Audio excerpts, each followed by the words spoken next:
불붙는 전도의 소명감을 회복하라. 네, 시작합니다. 네, 하나님의 말씀 다 함께 봉독하실게요.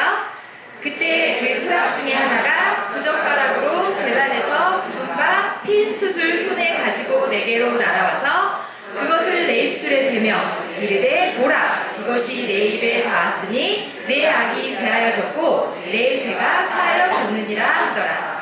내가 또 주의 목소리를 들으니 주께서 이르시되 내가 누구를 보내며 누가 우리를 위하여 갈고 하시니 그때 내가 이르되 내가 여기 있나이다 나를 보내소서.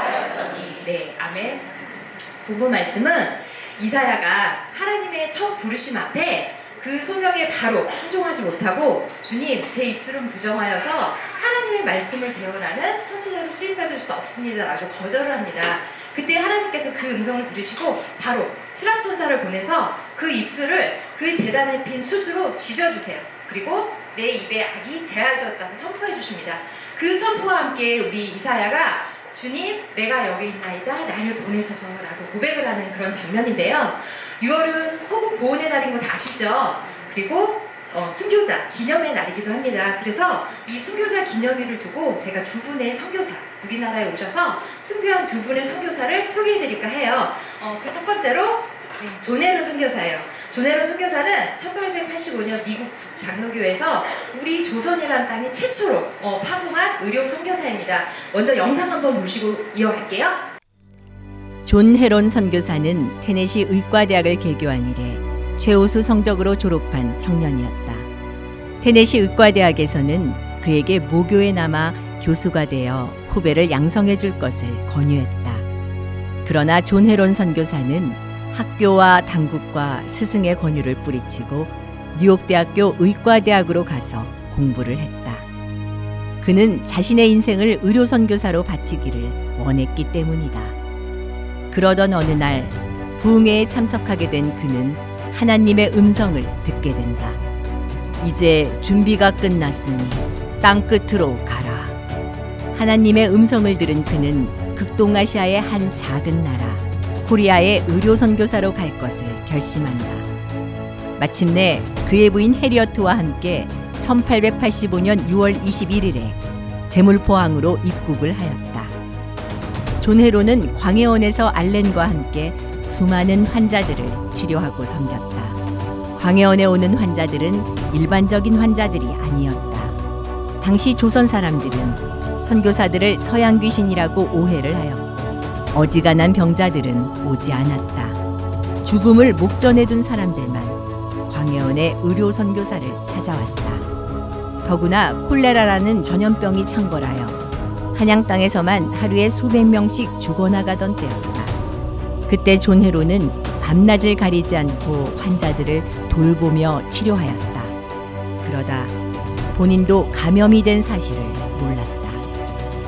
선교사들이 잠시 남한산성으로 휴가를 가는 길에 함께 동행을 하였고 자신의 몸 상태가 좋지 않음을 감지했음에도 남아서 치료를 하지 않고 약속한 환자들의 치료를 위해 광해원으로 와서 치료하는 일에 몰두했다. 그러다 환자들 앞에서 쓰러지고 만다. 그 후 존 헤론은 다시 일어나지 못하고 눈을 감게 된다.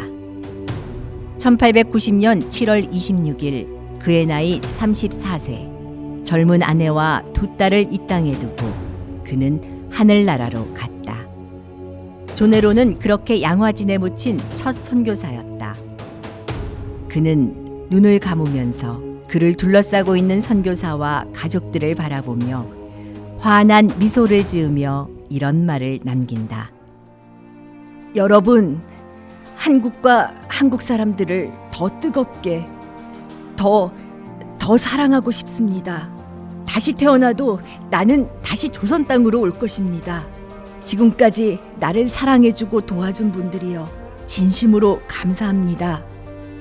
여러분, 끝까지 예수님을 잘 믿으십시오. 생명의 마지막 불꽃을 피워 하나밖에 없는 장엄한 생을 마치는 순간이었다. 영원한 천국에서 예수님과 천군 천사들이 그의 영혼을 맞으려고 일어서서 기다리고 있는 고귀하고 장엄한 아름다운 순간이었을 것이다.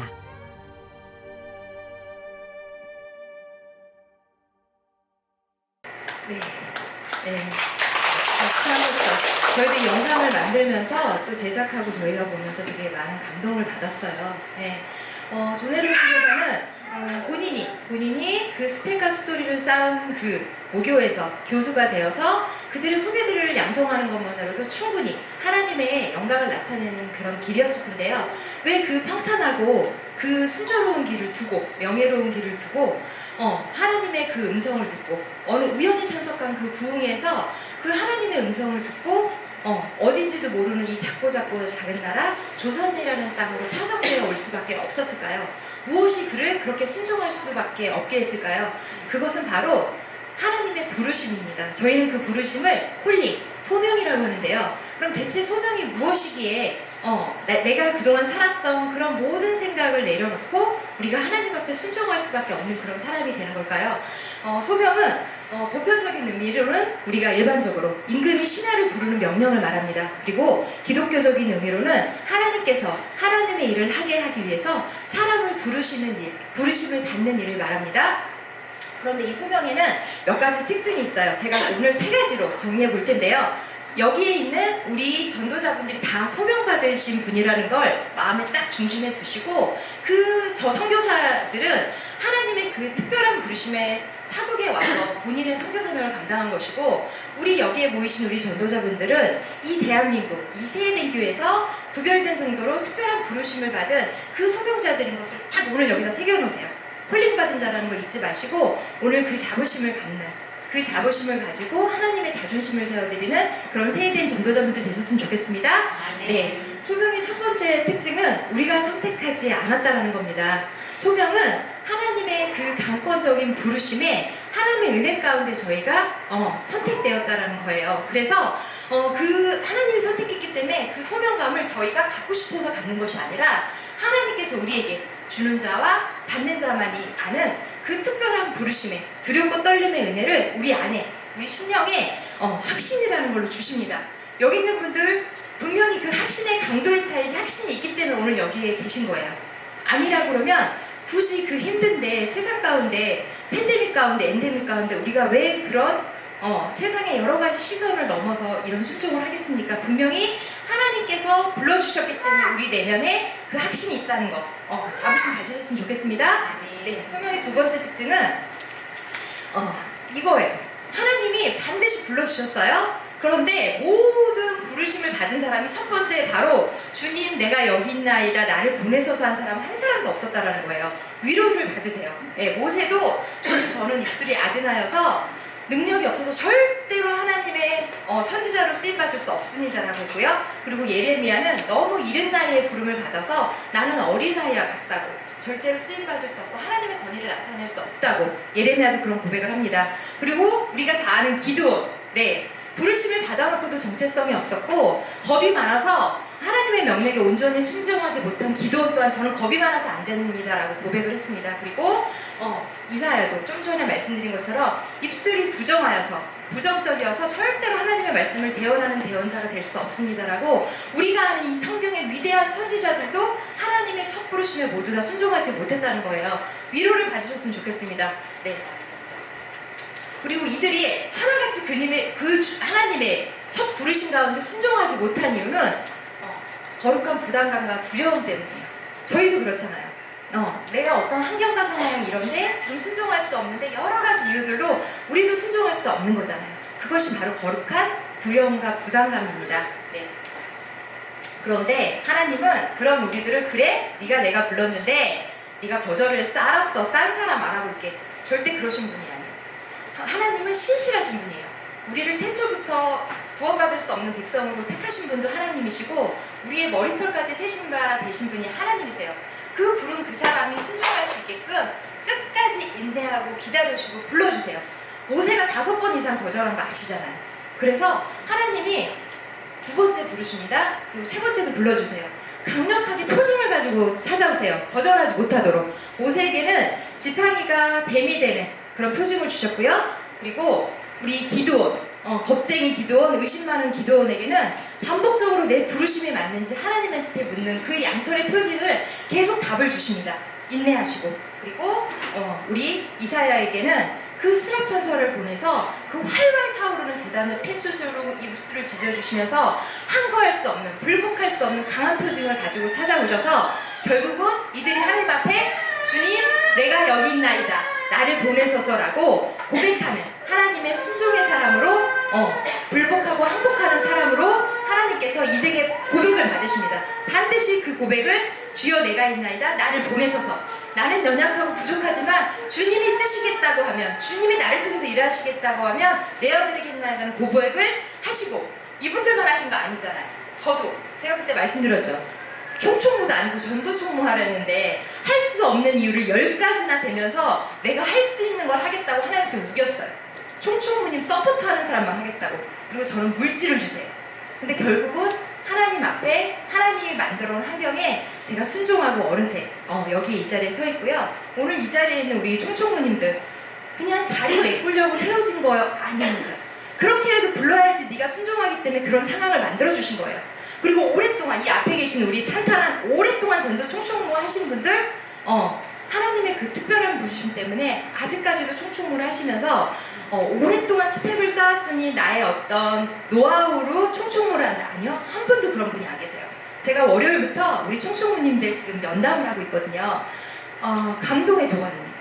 우리 정보 목사님이 적극적으로 이건 해야 된다고 저한테 하셔서 시간적으로는 제가 준비할 것들이 많아서 아까 말씀드린 런치 타임으로 제가 같이 이렇게 하려는 마음이 있었어요. 근데 적극적으로 하셔야 된다는데 그래서 제가 순종했어요. 우리 정보 목사님 말씀에. 근데 하게 하신 이유가 있더라고요. 첫 시간부터 제가 우리 총총무님들하고 그 소통을 하면서 울고 불고. 왜요? 저도 그 말단 전도총무에서부터 여기까지 단계로 왔잖아요. 그러니까 그분들의 이 현 상황이 어떤 상황인지 제가 공감이 되는 거예요. 하나님이 왜 이렇게 나를 단계 훈련을 시켰는지 우리 총총무님들하고 소통하면서 제가 알게 됐어요. 그래서 정말 감동과 또 감격에 그리고 아주 좋은 피드백을 받는 그런 아주 귀한 시간이 되고 있습니다. 네. 그리고 소명의 세 번째 특징은 부름받은 자들이 펄펄 끓는 심장과 고파지는 감격으로 가득 차게 된다는 겁니다. 물론 우리가 예배를 드릴 때 어느새 예배를 드리면서 예배자가 점점 사명자로 변해갑니다. 왜냐하면 예배 가운데 은혜를 받으면서 하나님이 나를 불러주시거든요. 어떤 사람은 전도자로, 어떤 사람은 여성교회자로, 어떤 사람은 또 우리 양일교사님으로, 그리고 어떤 분들은 성가대로 각자 자기의 사명이 있어요.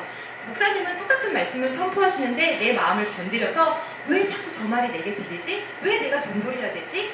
환경과 상황은 안 다른데 내가 어떻게 할 수 있어? 근데 여기 있는 분들 다 아마 그 두드림이 노크가 하나님 편에 있었기 때문에 이 자리에 저는 계신다고 믿습니다. 그리고 우리 전도자들은 하나님이 참 사랑하세요. 제가 봤을 때.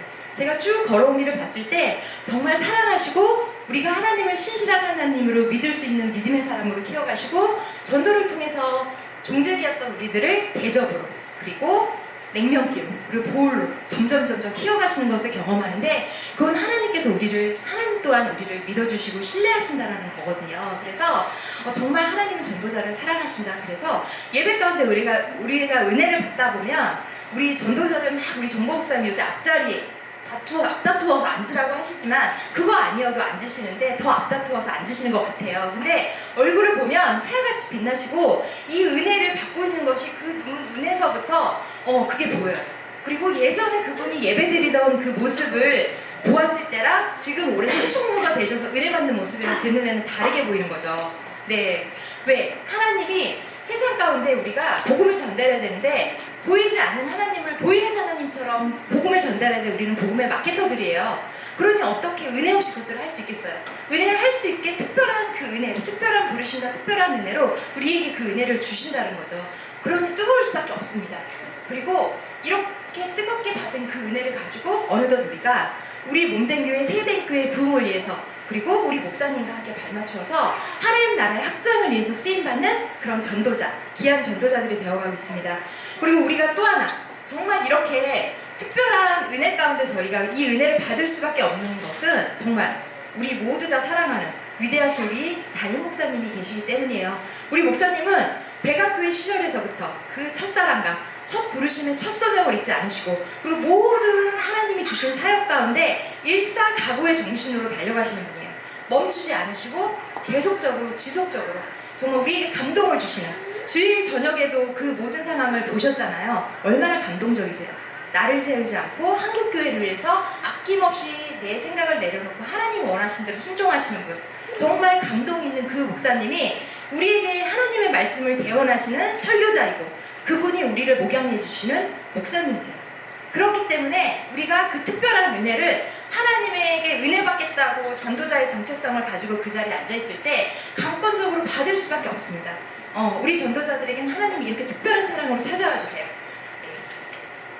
두 번째 소개해드릴 선교사는 루비 캔드릭 선교사예요. 루비 캔드릭 선교사는 미국 텍사스 웨비 청년회에서 파송한 아주 젊은, 예쁘죠? 아리따운 선교사인데 선교의 꿈을 온전히 이루지는 못했어요. 그럼에도 불구하고 하나님은 이 루비 캔드릭을 통해서 하실 일이 있었다는 거죠. 영상 보시고 이어가겠습니다. 1905년 캔자스 여자 성경 전문학교를 졸업한 한 여자가 있었습니다. 그녀는 극동아시아의 작은 나라 조선에 선교사로 헌신하기로 결단합니다. 그녀의 이름은 루비 캔드릭 선교사입니다. 그녀의 부모님은 그녀가 조선의 선교사로 가는 것을 극구 반대합니다. 사랑하는 딸의 손을 붙잡고 눈물을 흘리며 애원을 합니다. 얘야, 조선에 가면 선교사들을 죽인다고 하는데 사랑하는 내 딸아, 너를 어떻게 키웠는데 내가 조선에 선교사로 가서 죽으면 엄마 아빠는 어떻게 살겠니? 선교사로 가더라도 다른 나라로 가면 안 되겠니? 그러나 그녀는 어머니, 아버지의 반대와 애원을 뿌리치고 1907년 그토록 갈망했던 조선 땅을 밟습니다. 그리고 부지런히 한국어를 배우며 어린이 전도를 했습니다. 그런데 한국에 온 지 8개월 만에 급성 맹장염으로 쓰러지고 맙니다. 급히 수술을 받았지만 25세라고 하는 젊은 나이에 그녀 역시 눈을 감고 맙니다. 루비 캔드릭 선교사는 죽어가는 순간에도 자기를 파송하고 후원해준 텍사스의 에밋 기독교 청년에 편지를 합니다. 자기가 죽더라도 자기를 대신해 텍사스의 청년들이 10명, 20명, 50명씩 조선의 선교사로 오도록 말입니다. 그녀의 이 간절한 소원은 죽음 이후 20명의 텍사스 청년들이 조선의 선교사로 오는 결단의 역사가 나타납니다. 루비 캔드릭 선교사는 하나님의 품으로 갈 것을 직감한 순간 부모님께 마지막 편지를 보냈습니다. 아버지, 어머니, 이곳 조선 땅에 오기 전 집들에 심었던 꽃들이 활짝 피어났다는 소식을 들었을 때 하루 종일 집 생각만 했습니다. 이곳은 참 아름다운 곳입니다. 모두들 하나님을 닮은 사람들 같습니다. 선한 마음과 복음에 대한 열정으로 보아 아마 몇십 년이 지나면 이곳은 주님의 사랑이 넘치는 곳이 될 것 같습니다. 저는 복음을 듣기 위해 20km를 맨발로 걸어오는 어린아이들을 보았을 때 그들 안에 계신 하나님의 사랑 때문에 오히려 위로를 받습니다. 그러나 한편에서는 탄압이 점점 심해지고 있습니다. 그저께는 주님을 영접한 지 일주일도 안 된 서너 명이 끌려가 순교했고 토마스 선교사와 제임스 선교사도 순교했다고 합니다. 선교 본부에서는 철수하라고 지시했지만 대부분의 선교사들은 그들이 전도한 조선인들과 아직도 숨어서 예배를 드리고 있습니다. 그들은 모두가 순교할 작정인가 봅니다. 아버지, 어머니, 오늘 밤은 유난히도 고향으로 돌아가고 싶습니다. 외국인을 죽이고 기독교를 증오한다는 소문 때문에 부두에서 저를 끝까지 말리셨던 어머니 얼굴이 자꾸 제 눈앞에 아른거립니다. 아버지, 어머니, 어쩌면 이 편지가 마지막일 수도 있습니다. 제가 이곳에 오기 전 뒤뜰에 심었던 한 알의 씨앗으로 이제 내년이면 온 동네가 꽃으로 가득하겠죠? 그리고 또 다른 씨앗을 만들어내겠죠? 제가 이곳에서 작은 씨앗이 되어 이 땅에 묻히게 되었을 때 아마 하나님의 시간이 되면 이 땅에는 많은 꽃들이 피고 그들도 여러 나라에서 씨앗이 될 것입니다. 저는 이 땅에 저의 심장을 묻겠습니다. 이것은 조선에 대한 제 열정이 아니라 조선을 향한 하나님의 열정이라는 것을 알게 되었습니다. 어머니, 아버지, 사랑합니다. 이 마지막 편지를 보내고 그녀는 하나님 품으로 갑니다. 결국 그녀는 25세의 나이로 마포 양화진에 묻혔습니다. 그리고 그녀의 묘비에는 만일 내게 1000개의 생명이 있다면 그 모두를 조선에 바치리라 라고 쓰여져 있습니다. 그녀의 영혼이 저 천국에 이르렀을 때 천군 천사들이 두 팔을 벌리고 환영하는 고귀하고 찬란한 아름다운 순간입니다.